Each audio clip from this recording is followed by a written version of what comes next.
बच्चन बाबूजी महाराज, चौथा भाग। बच्चन 26वां। आगरा, 16 जुलाई 1939। दुनियादारों का परमार्थ दुनिया को खुश करने के लिए है और संतों का परमार्थ मालिक को खुश करने के लिए है। इसलिए सच्चे परमार्थ में लगने पर कुटुंब, परिवार, जात बिरादरी वाले और यार दोस्त चौंकते और घबराते हैं। दुनियादारों का चिढ़ना सत्य परमार्थ में लगने की पहचान है। परमार्थी को इनकी परवाह नहीं करनी चाहिए। सबके साथ दया भाव से बरते, लेकिन प्रेम केवल मालिक से होना चाहिए। दुनियादारों का परमार्थ दुनिया को खुश करने के लिए है। संतों का परमार्थ, जो कि सत्य परमार्थ है, सच्चे मालिक और उसके सच्चे भक्तों और परमार्थियों को खुश करने के लिए है। सच्चे परमार्थ और सच्चे भक्तों से दुनिया रूठेगी। वो किसी को कोई नुकसान नहीं पहुंचाते, न किसी की हक तलफी करते हैं, न इस किस्म की कोई कार्रवाई किसी को छेड़ने या दुख देने की करते हैं।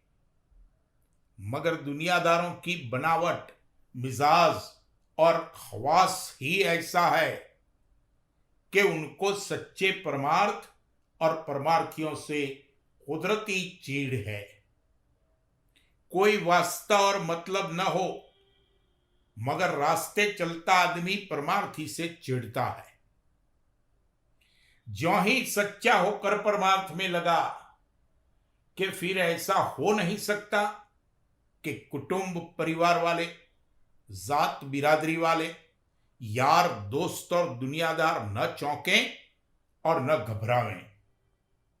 उनके तन और मन अकुलाने लगते हैं कि वो क्यों ये कार्रवाई करता है।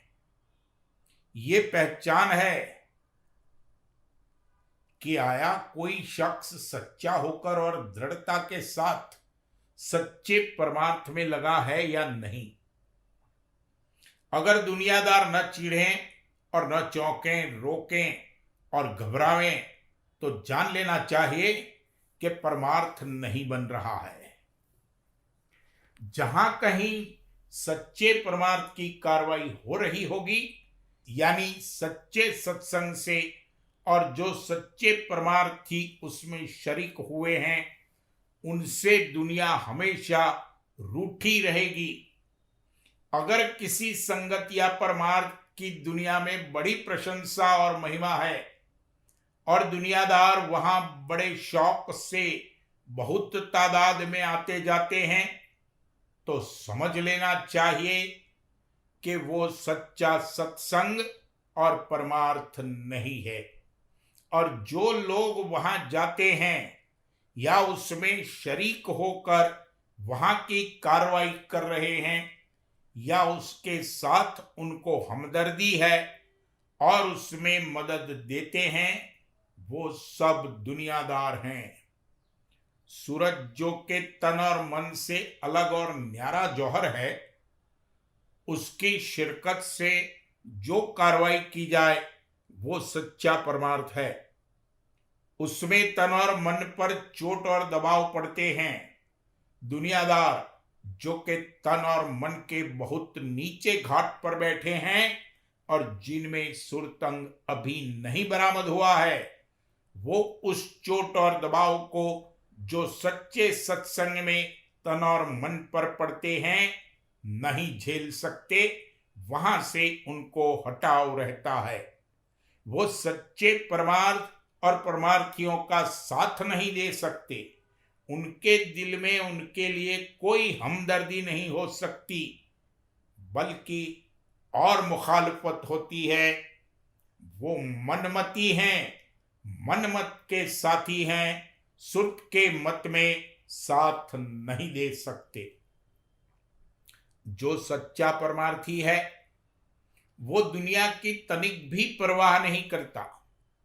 नेकनामी, बदनामी, इल्लत, जिल्लत जो चाहे सो हो, सबको बर्दाश्त करता है। और जब ये कर सकेगा तो सत्संग और परमार्थ में मन और सूरत के सिमटाव में जो तन और मन पर चोट पड़ती है उसको भी झेल सकेगा।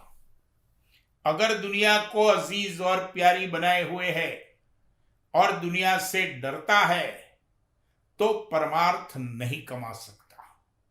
जब दुनिया की तान व तंज को नहीं बर्दाश्त कर सकता तो मन और सूरत के सिमटाव में तन और मन पर जो चोट पड़ती है उसको कैसे बर्दाश्त कर सकता है।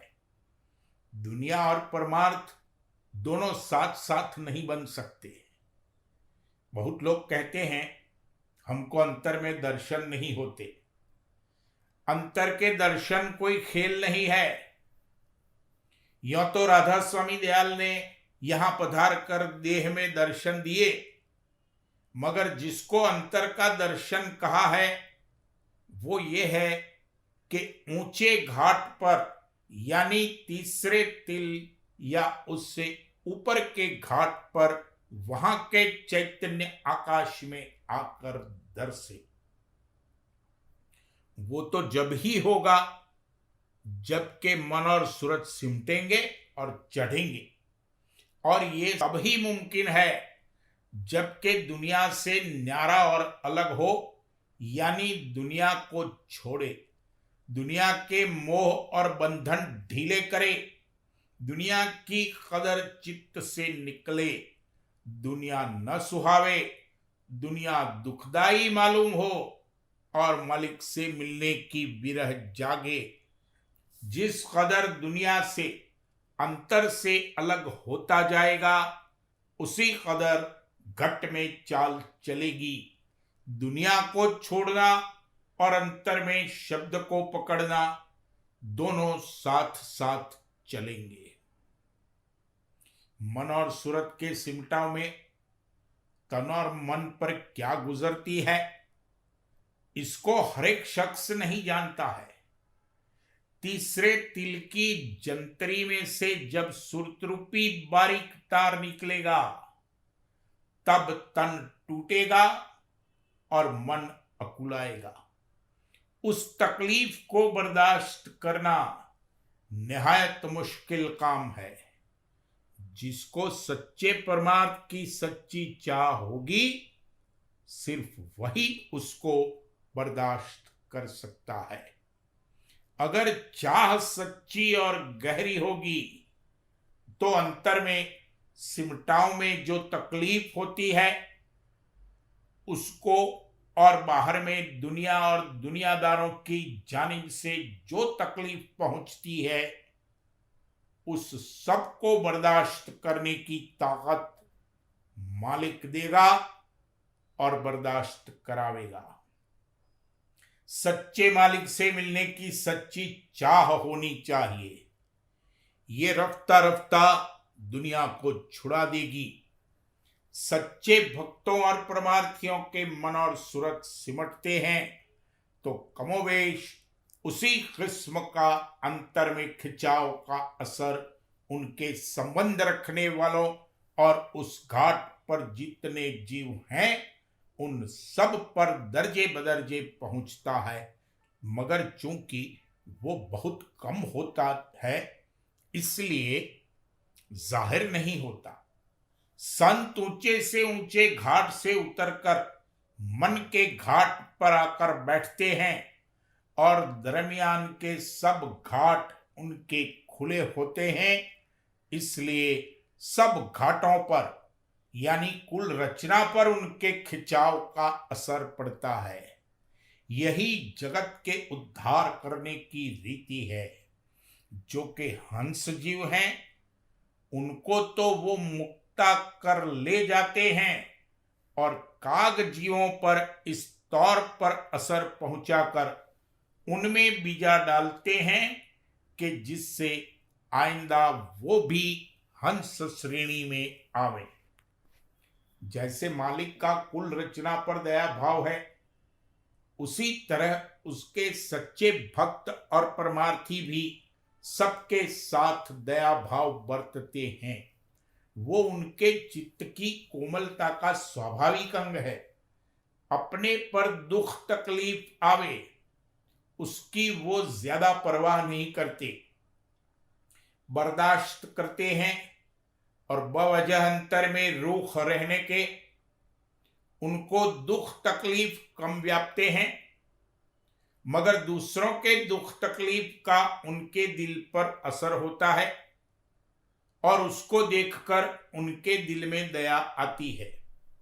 बवजह अपनी बनावट व खवास और मिजाज के ख्वाम ख्वा अगर दुनियादारों को तकलीफ और दुख हो तो उसका तो कोई उपाय नहीं है, वरना परमार्थियों के जानिब से कभी कोई ऐसा काम न होगा जिससे दूसरों को तकलीफ पहुंचे।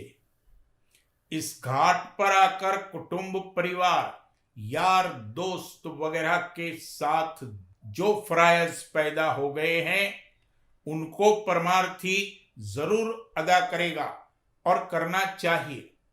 इसमें कोई कमी नहीं करनी चाहिए जिससे उनको कोई शिकायत हो। बाकी दुनियादार और परमार्थी कभी रल मिल नहीं सकते। परमार्थियों के लिए दुनियादारों के दिल में ताजीम तो होगी, मगर दूर ही दूर रहेंगे और डरेंगे और बवजह अपनी आदत के परमार्थियों के साथ उपाधि करते रहेंगे।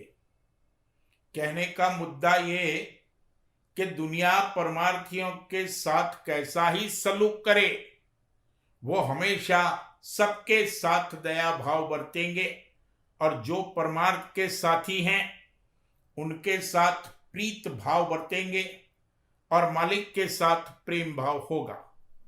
दया तो सब पर, मगर प्रेम केवल मालिक से होगा। ये परमार्थियों की रहनी है।